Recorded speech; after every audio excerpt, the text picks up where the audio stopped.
Сабахин Хаир, good morning, доброе утро, уважаемые участники форума, уважаемые...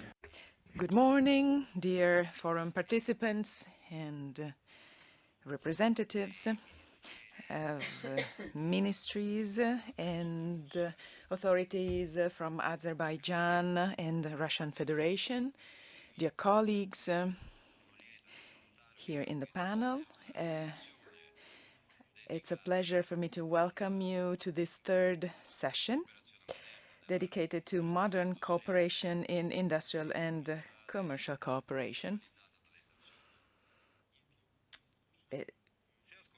If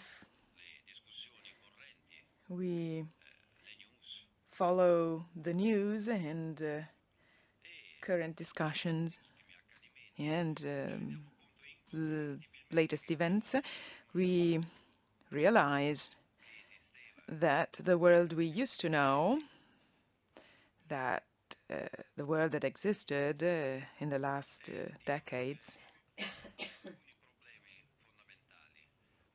is facing fundamental problems. We can call this world as we wish. Is it a monopolar world, post-Cold War world? The name doesn't matter. The fact is that it is facing a number of challenges, and that's undeniable. Even regardless of political ideas we might have, in one sense or another, we need to remember another factor. That is to say, this world used to enable us to reach the current level of well-being and economic cooperation, as well as technological development. And it used to enable hundreds of millions of people around the world to escape poverty. And we need to remember all of these positive points of that world. And when I hear current discussions in international forums, on newspapers and experts meetings, including this forum, at times I have the impression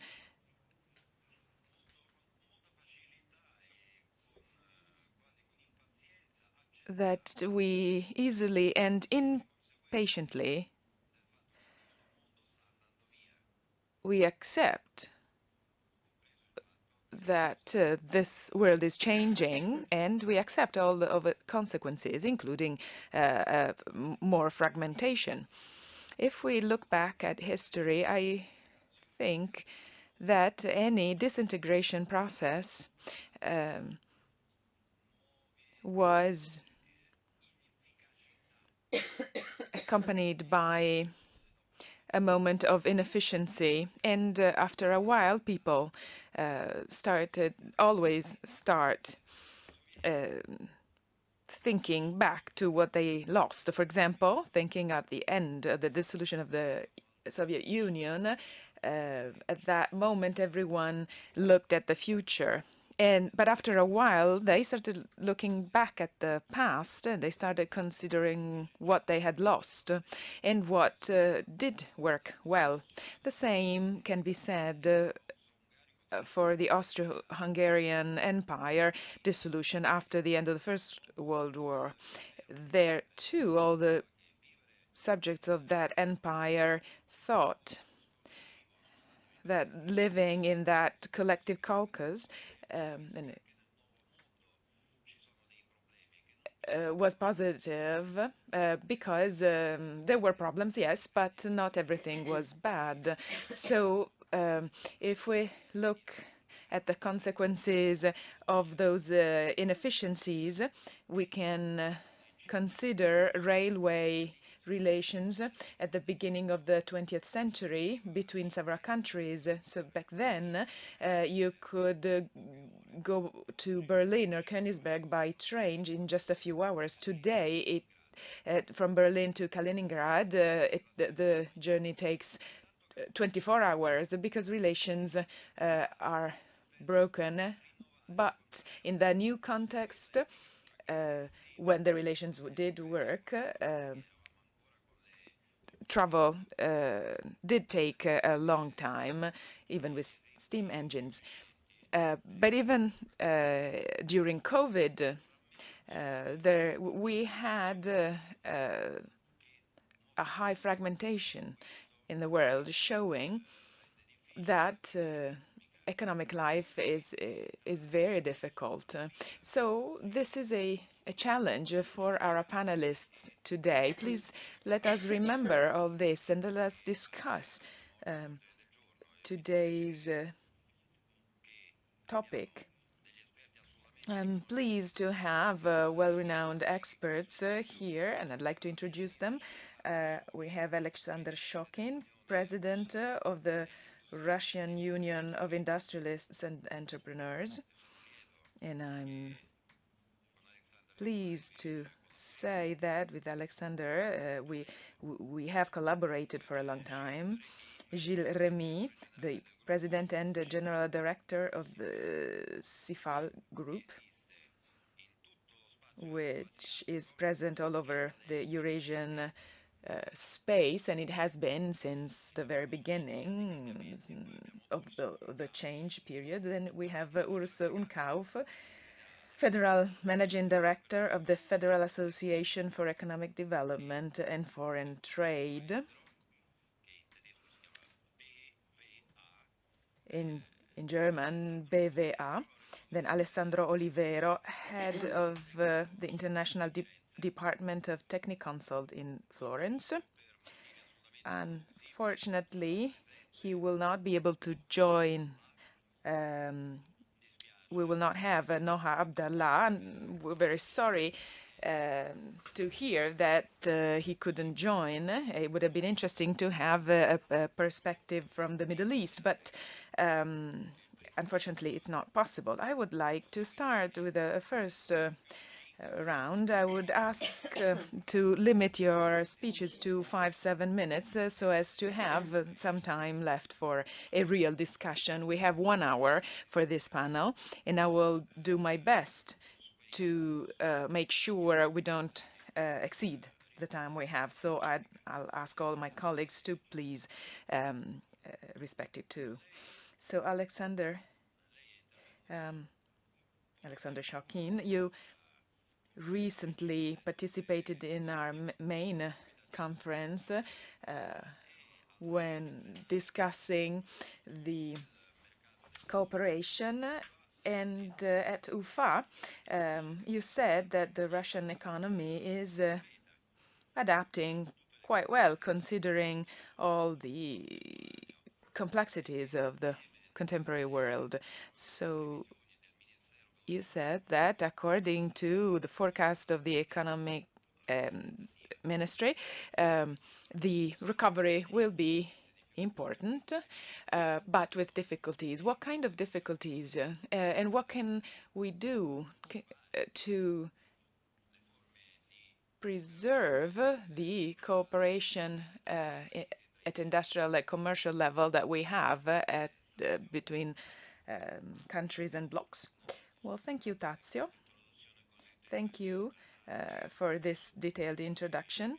I would like to go back to the results of the First World War. Unfortunately, we don't have time to do that because we need to answer your questions. So the Russian economy is adapting quite quickly.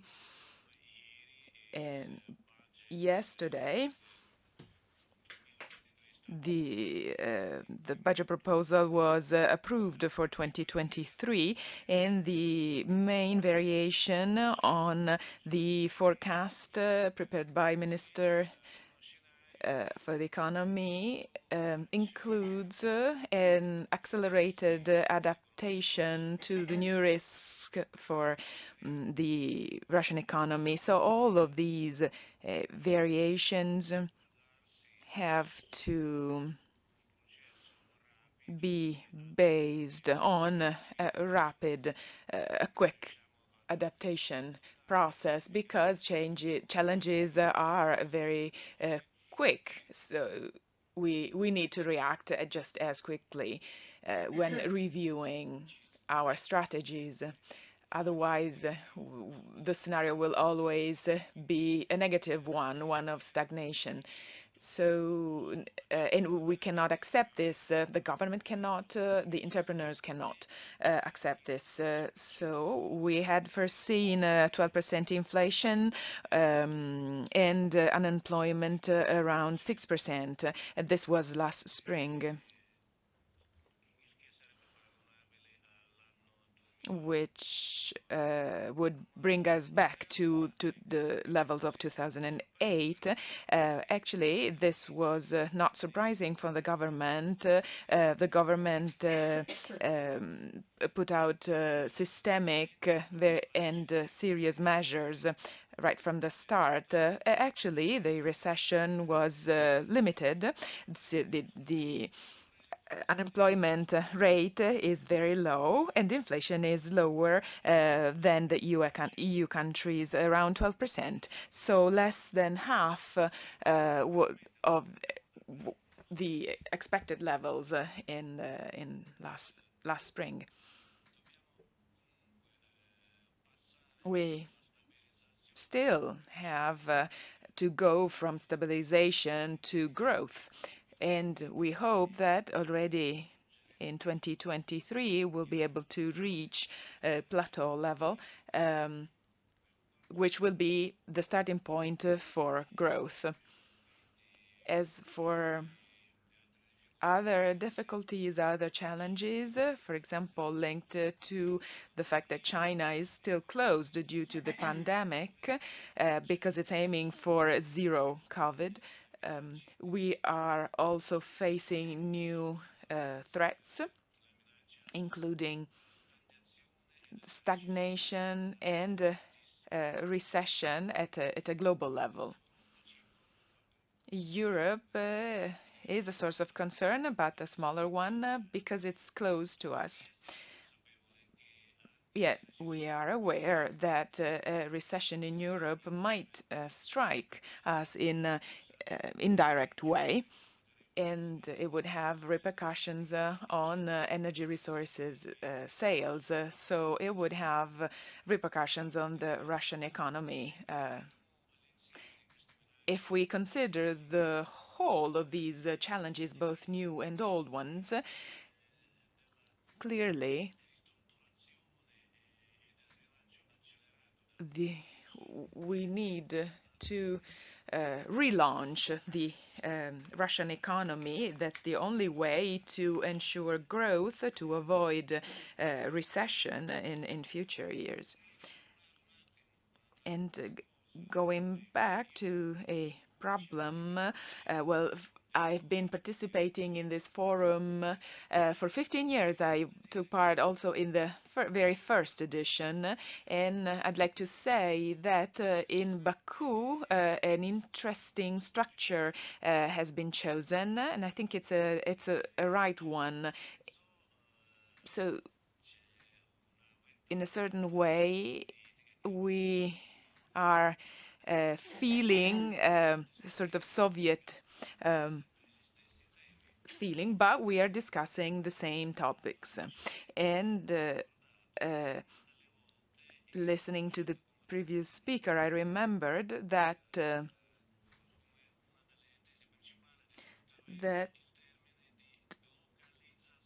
one of the main key terms for my intervention was globalization. And we are now moving from global value chains to a fragmentation context. And this session, the title of this session is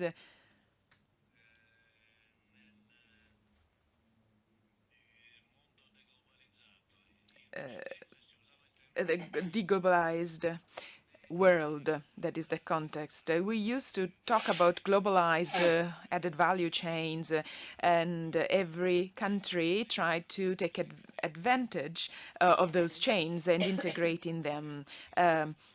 When um, as the Russian Union of Industrialists and Entrepreneurs, we've always said that 100% integration is impossible because we cannot do everything better than everyone. In some fields, we might be better or more efficient, so we should take advantage of competition. The same happened in other countries, so we had to prevent the fragmentation of the economy. So, for example, in Verona, a few years ago, we discussed about the possibility of a better organization and a better efficiency for cooperation through the WTO, but the WTO has been blocked for a few years. And when Europe drafted its climate agenda in Verona, we said that we shouldn't allow that regulations on transborder trade would contrast WTO rules. So we asked for specific mechanisms for the regulation of CO2 limitation. And we also needed trade rules. But all of our globalist aspirations weren't met due to COVID, first of all, and then due to the harsh sanctions against our economy, which is not the weakest in the world. So we see that an attempt to exclude Russia from the global economy.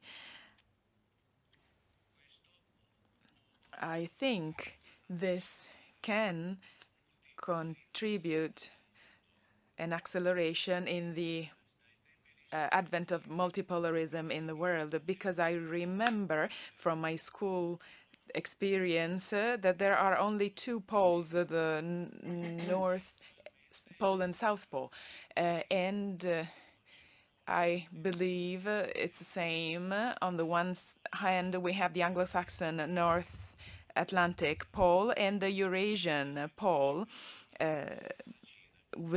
hinging around China. And yesterday we discussed the need to create financial systems, alternative financial systems, and logistic corridors require huge investments. And we know how to build them, but we don't really know how to build this new financial system. Should it be based on digital currencies or gold or the Chinese currency or the Indian currency? So it's a more complex process. But however, as Igor Sechin said yesterday, it is clear that reserve currencies based on the dollar, the US dollar, are getting weaker. But not only that, there is a lack of trust in those currencies. So many are talking about alternative systems.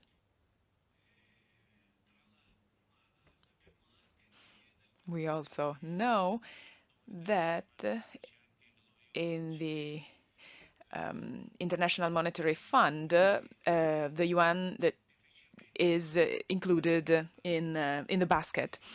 of the IMF. So we could go back to the globalist model of the economy that has been around for 30 years. The new model should be a global one. So the priority should be given to national economies and their ability to face and tackle the challenges. And this ability should increase, will have to increase, because that will be the only way to reach new balances. Gilles Rémy. Là.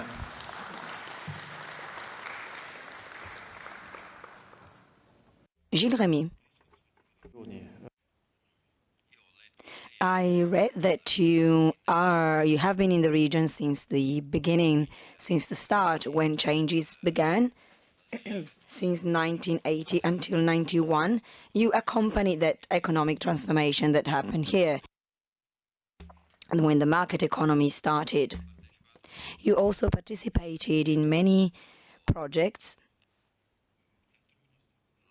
when trade cooperation and industrial cooperation began, and I think it is rather difficult not to share what Mr. Nikolaevich said, namely that the old world is disappearing, but in the economic sphere, that high level of technological cooperation will certainly be preserved. Now, how can we achieve all of this, and what is the experience that you've had in the last 30 years? Well, thank you. Well, this is my time, my era. If you allow me, I will speak in English so that my Western partners can follow me. The presentation of our session, Modern Cooperation in Industrial and Commercial Cooperation, ends with a question. What is the outlook of the new emerging market context? Given the totally unprecedented nature of the international situation, I think I will ask more questions than definitive answers. I hope the moderator will forgive me. In terms of international trade and cooperation, we are living at a moment without historic precedent. The number and level of sanctions adopted by Western world against Russia have no historic precedent. It is entire economic sectors that are concerned, hundreds of personalities, strategic cooperation built over decades, cancelled by the stroke of a pen. Today the question is no longer to know which sector is affected by the sanction, but in which sector can we work and what services can we still provide and for how long. Even at the hardest time of the Cold War, we have experiencing nothing like it. However, at the time, two antagonist blocs clash at the ideological, economic and military levels. With this sanction, all the rules of international trade are called into question. The security and trust inherent in international trade and contract are destroyed. We have now returned to a form of law of the jungle. We are no longer talking simply about freezing, for instance.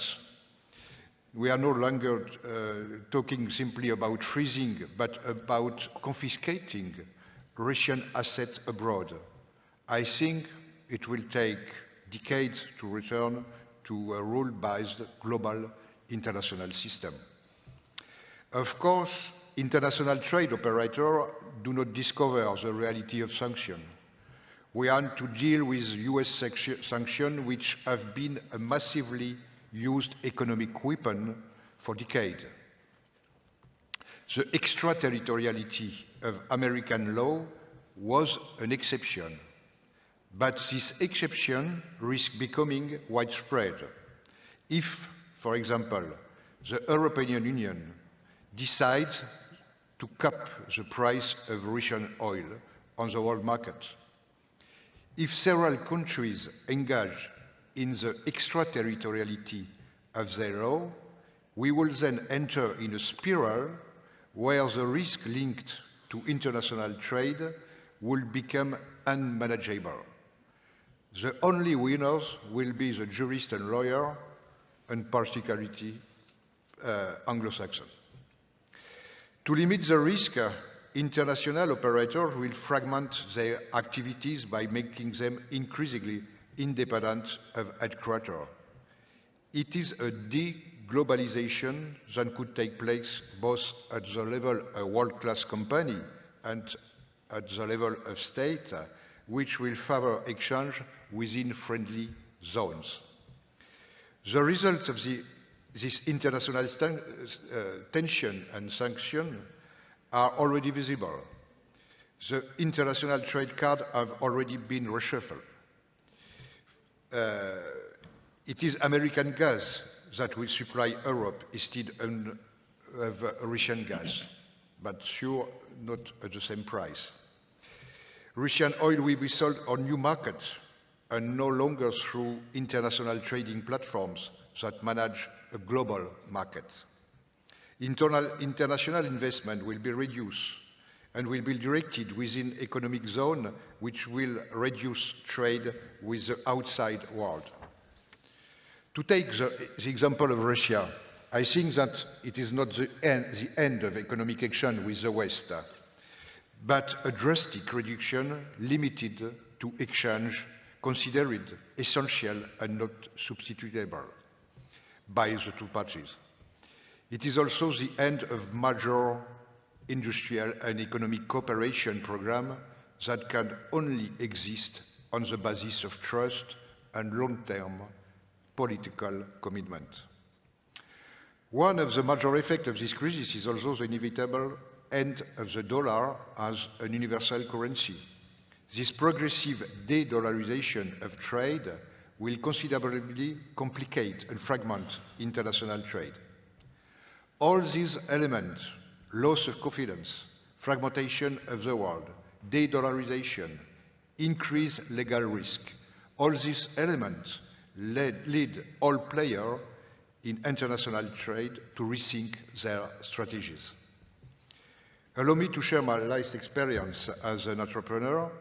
My company has been present for more than 70 years on the former Soviet market, then in Russia, Central Asia, Azerbaijan. We are an international trading company specializing in the industry and energy. Our core business is to identify projects, to establish cooperation between international operators, and to work on financing. In short, a role of integrator. On February 24, all the projects in Russia that we are working on are lapsed, either because they require international funding or because they were subject to sanction. We had to review all of our strategy and business model. The Russian subsidiary has become completely independent, legally and financially. It works now on the acquisition of a Western company, which leave the Russian market. We are working with a Russian private investment fund. This new company is working with Russian manufacturer about a new strategy for export or for procurement, because it's very difficult to maintain links with a traditional supplier, and there is necessity to find a new one. The activity, therefore, does not stop, but the business model is completely transformed. The new reality requires strong responsiveness, adaptability to new situations, and the ability to quickly forge new partnerships, including in other geographical areas. The only certainty is that we are experiencing the emergence of a new multipolar world order, but how long will it take to build and stabilize? How can the cost associated with this more complicated international exchange be borne? How to manage opposing laws, those countries that sanction and those of sanctioned countries? I warned in the introduction that in the current situation I have more questions than answers. Excuse me, and thank you for cooperation.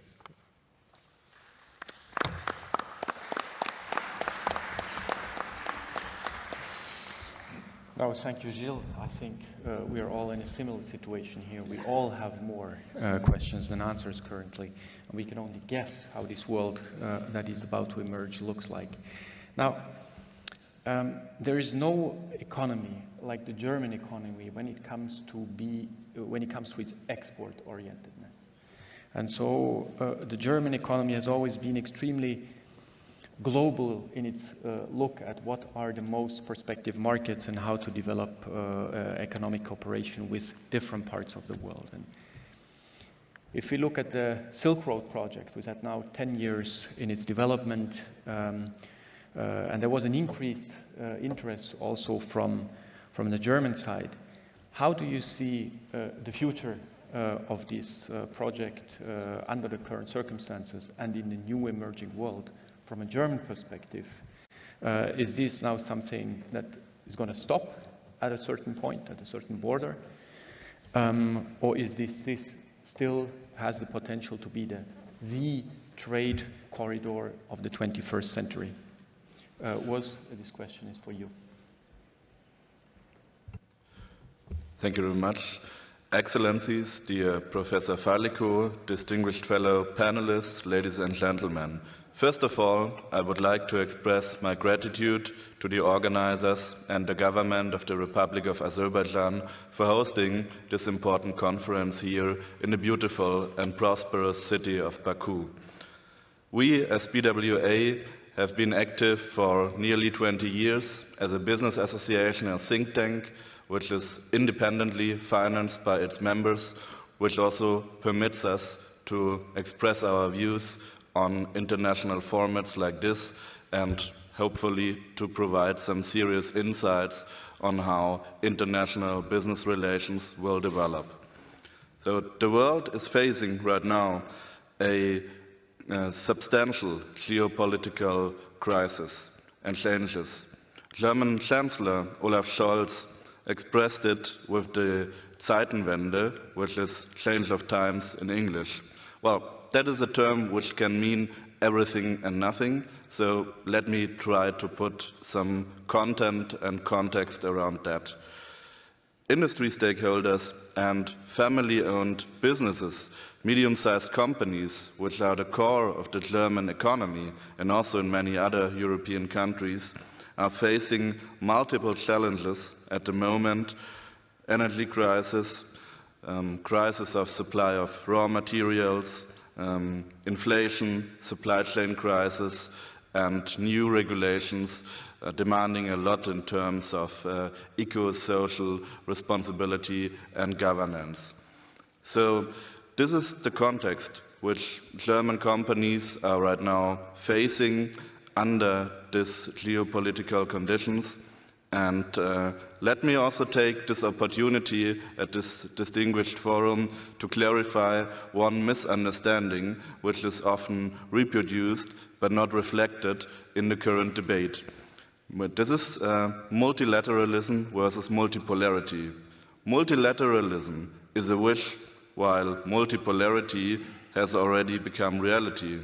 Referring to the question of Tadzio, we have a lot of perspectives in the global world regarding the Belt and Road Initiative started from China nearly 10 years ago.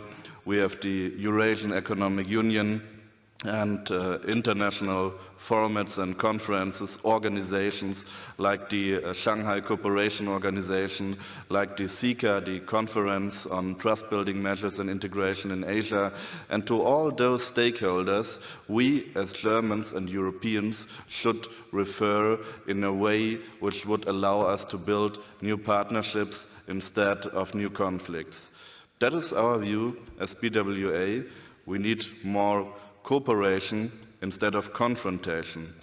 So what are the answers which are provided by the West right now? Currently, we have to admit that there is put a focus in the debate on so-called new conflicts between democracies and autocracies. But could that be a serious answer for solving the various problems I have highlighted? Shouldn't we take another approach to discuss about global cooperation and, as well as it mentioned, also local and regional cooperation to build a better future together? Do we have to offer something more from the West? So let me come to some strategic thoughts which might be interesting for companies and investors facing the current situation. So it is substantial to build capacities of resilience through diversification. And that also answers the question why the German economy is still that active on the international level. We are an export-based country, and the wealth we have experienced in previous decades was built on our role as a successful export nation. This role is now under threat, and therefore we need to build new partnerships with all parts of the world. That is our crucial interest of the German industry. In this regard, I would also like to highlight that Azerbaijan is a crucial partner for Germany and Europe in this regard, not only in terms of energy supply. There's much more, and there are very interesting opportunities which this country is offering to discover to the German and European entrepreneurs. And I would also like to assure the government of the Republic of Azerbaijan of our continued support in outlining and advocating those opportunities. Finally, we have to let me please refer to what Romano Prodi said yesterday. The future is much more important than the present. This should be kept in mind for strategic decisions and also when it comes to international business relations.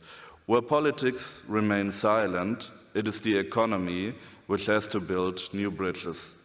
I hope that Europe will be able to reach out for more strategic autonomy in its future decision-making and will be a partner for many parts of the world which advocates cooperation instead of confrontation at all levels. Thank you very much.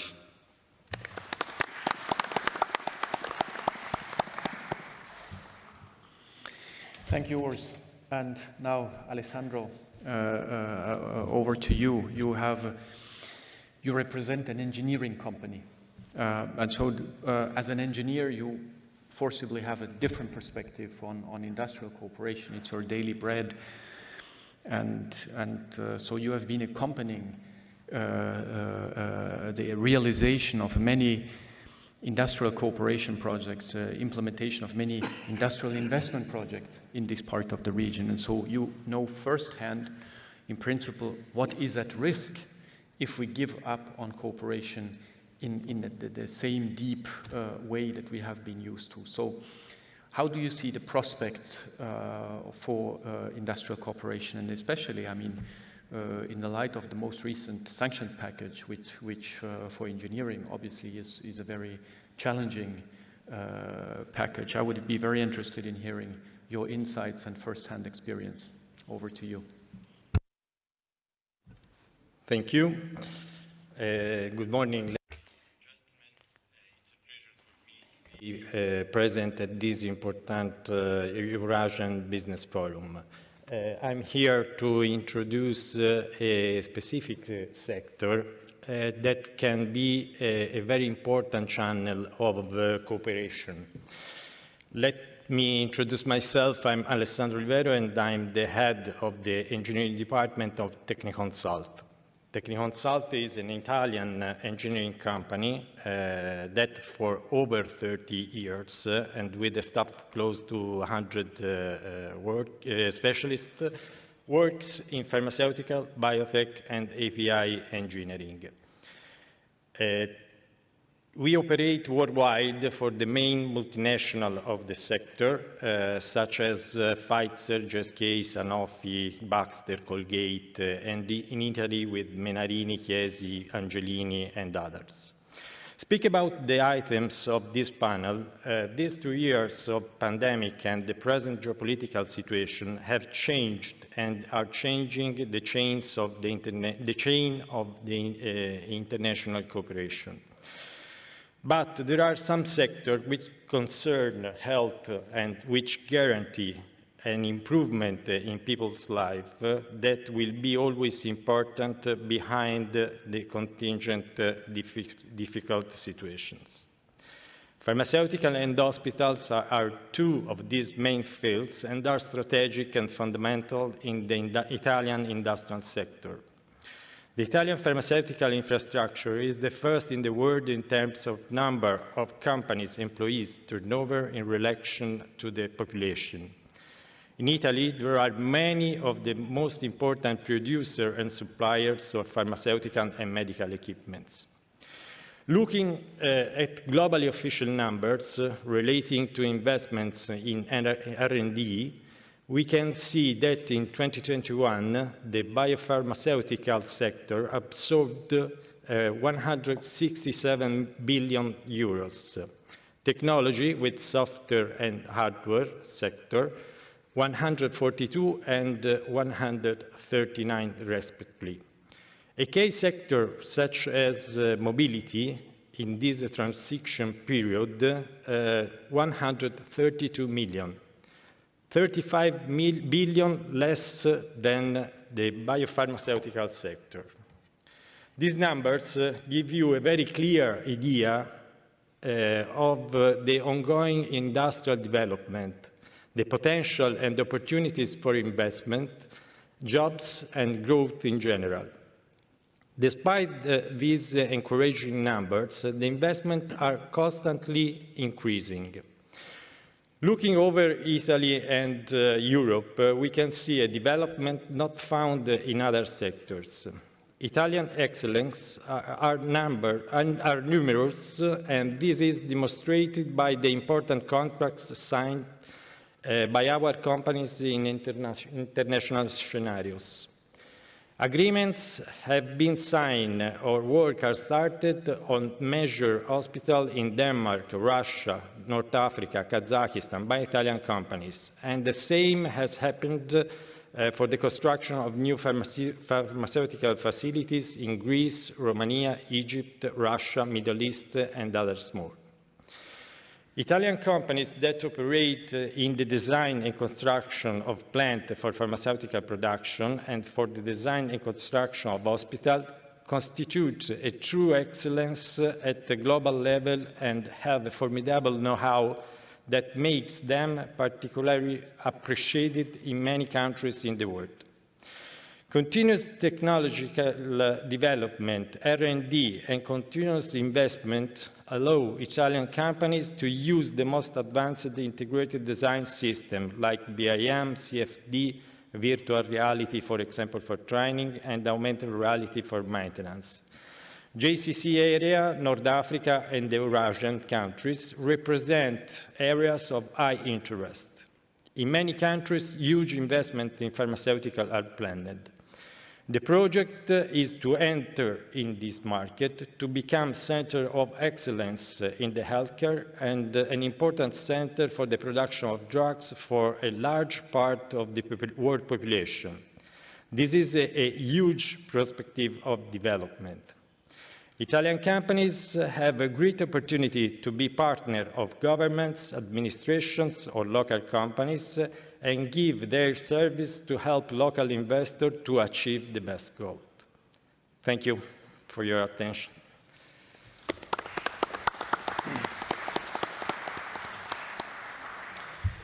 Thank you so much, Alessandro, indeed, for putting this into perspective. Very impressive that despite all the tech hype and the talk about unicorns and focus on these high center of growth, when we look at the overall gross figures, there is such a leading and dominant, very important sector, and that is also very true related to our personal experience with healthcare in terms of that this is really a basic need for all of us. Now, since I've been tough on schedule, we have time for a second round, quick second round of our discussion. This is what actually I wanted to do, because again, when we speak about multipolar world, for me this is essentially a political concept. But we have here an economic panel. And in the economic sphere, as I said, I fear that fragmentation might lead to inefficiencies, to decreasing investment, to decreasing trade, which I think all of us agreed that we need to adapt to a new world, but at the same time, we fear that we might lose some things that we actually cherish in the old world. So the question I want to ask to the panelists for this quick second round of statements is the following, and it's the same question to all. If we look at this future multi-centric world, the foundation for the current economic cooperation, for instance, between the European Union and Russia, or between several European states and the Soviet Union back at that time, has been led in the 1970s, when the gas deals were concluded. This was a time of conflict, this was a time of rivalry, but nevertheless, the people then were rational and pragmatic enough to lay down the foundation for something that held for 50 years and allowed us to achieve this extreme height of economic cooperation, of investment and prosperity. So, for me, not all hope is lost, that even in a crisis like the one we are in currently, we can be able to lay the foundation for something that can help us grow out of this. And Alexander Nikolaevich said, we need also to find a growth story when we come out of this crisis.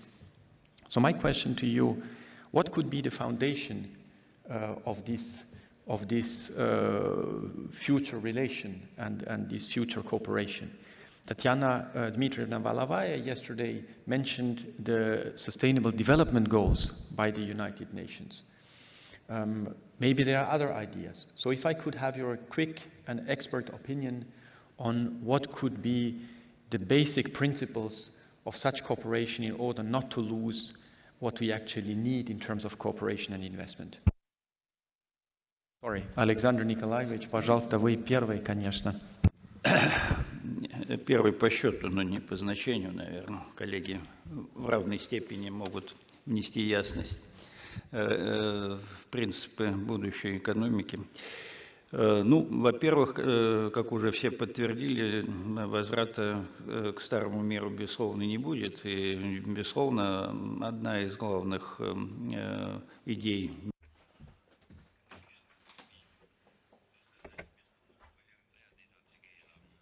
So you mentioned a multicentric world rather than a multipolar world, and indeed there will be many centers in the financial system, and a lot will be based on the synergy of these among these centers, not on the hegemony of one of them. And you mentioned that certain organizations can consolidate all of these centers. I'm thinking of the Shanghai Cooperation Organization is one of them, or maybe the organization that will create or is creating one of these centers already today from a financial and technological point of view. And unfortunately, I have to say that in the current situation, Europe cannot say to be one of these centers anymore. the Euro-Atlantic structure is moving towards the US, and that political military crisis we're dealing with is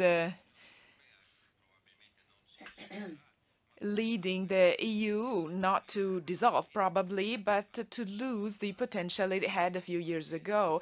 And indeed, many companies are fleeing the EU to go to the US, and many politicians, President Macron, President Scholz, are saying that LGN in the US is 4 or 5 times more costly than on the US internal market. So they are discovering Центра экономической силы внутри евроатлантического. So the shift is only slightly perceivable, but it's there. We're shifting towards the US, and the Europeans are only just beginning to perceive the threats linked to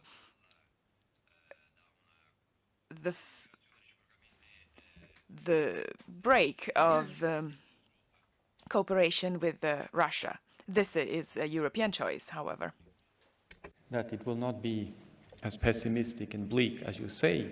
I cannot not agree with you that these challenges and risks are very real, and that they require some form of reaction. Gilles Rémy, do you see other principles besides in the sustainable development goals that Tatiana Dmitrievna Valavaya mentioned yesterday, or besides WTO that also was mentioned today by Alexander Nikolaevich? What could be the founding principles for the cooperation between these different centers in order not to end up only in systemic rivalry? Да, я думаю, что может быть, что я говорю только по бизнесу и экономике, да? Я думаю, что может быть. I'm just talking about a business economy, but I believe we should start considering new structures. What do I mean? Organization, including all the organizations willing to work in the context of sanctions and who are willing to create and develop business in this situation.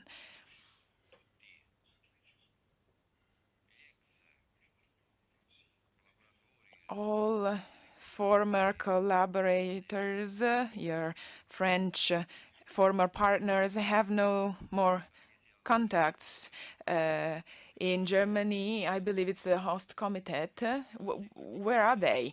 It seems that what we have left standing is there because of a personal initiative. So we need to start thinking of what we can collectively build, and not just Russia and France, but Italian companies, Latin American companies, African companies, what we can create together. It's high time we thought of new structures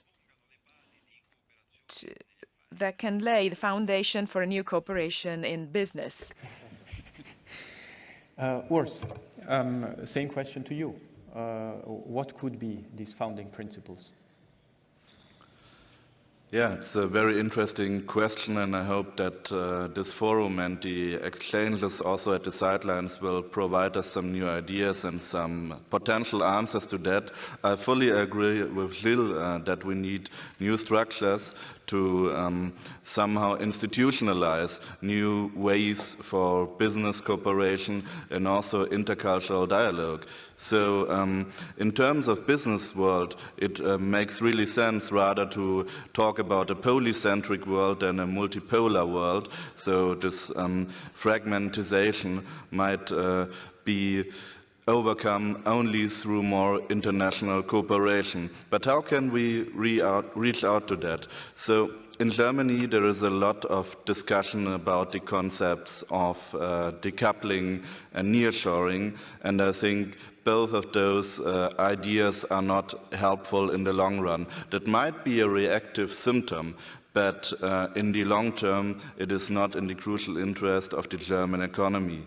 The history of German commercial diplomacy, if I may call it like that, which Tadzio has mentioned, with the trade of natural gas from the Soviet Union to Western Germany, from where it has been also distributed to other Western European countries in the 1970s, need to be somehow adapted to the 21st century.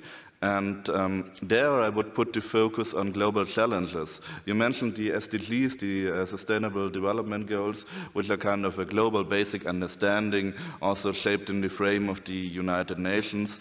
I think there are basic issues addressed, such as climate change, fighting pandemic, fighting global health issues, fighting poverty, also social issues, which are also parts of human rights, and developing cooperation and concepts against instabilities.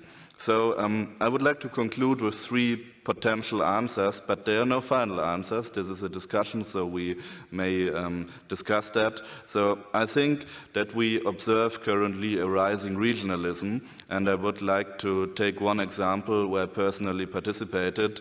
Last year there was a huge conference on the cooperation between Central Asia and South Asia, hosted in Tashkent by the government of Uzbekistan, and this conference was, even through more difficult conditions in terms of the pandemic, but less difficult conditions in terms of other conflicts. This conference was kind of a role model, and I think there might be adaptations also in other parts of the world, especially the global south. The 20th century is somehow, by historians and politicians, political scientists, perceived as the transatlantic century from a European point of view. I think there is no doubt that the 21st century will be the Asian century, as it was called by the renowned German political scientist Karl Pilny. And it will also be, from my expectation, a century of the global south. So there are the directions where we should put our focus now. And once again, please let me underline it once more, we need more cooperation instead of confrontation at all levels. Thank you. Thank you, Urs. And Alessandro, so can we leave this discussion about the future order? Can business risk to leave this to politics, or can business in some form formulate its own proposal for these basic principles that should structure cooperation among these blocks? Please briefly, because we should conclude. I think that the role of the companies is very important because the global situation presents very different scenarios. We have a part of the world that have a very high level of technology, and other that has to help to achieve the same results. So the role of the industry can be of interest for this, can help this process, and it's necessary also with the discussion with the administration and the governments. Спасибо большое. Вот. Thank you very much. Thank you. As you said, we all have now more questions than answers, but nevertheless I was very, very happy to have this discussion with my colleagues. I thank you very much for sharing your thoughts and your views and for participating in this exchange. I also would like to thank the organizers for giving us the opportunity to be here and have this discussion where different opinions, proposals, ideas are presented. when we talk about the possible new future world order. We can discuss freely about different opinions, and this is very important at this time. I wish you all a very successful remainder of the forum. Thank you very much.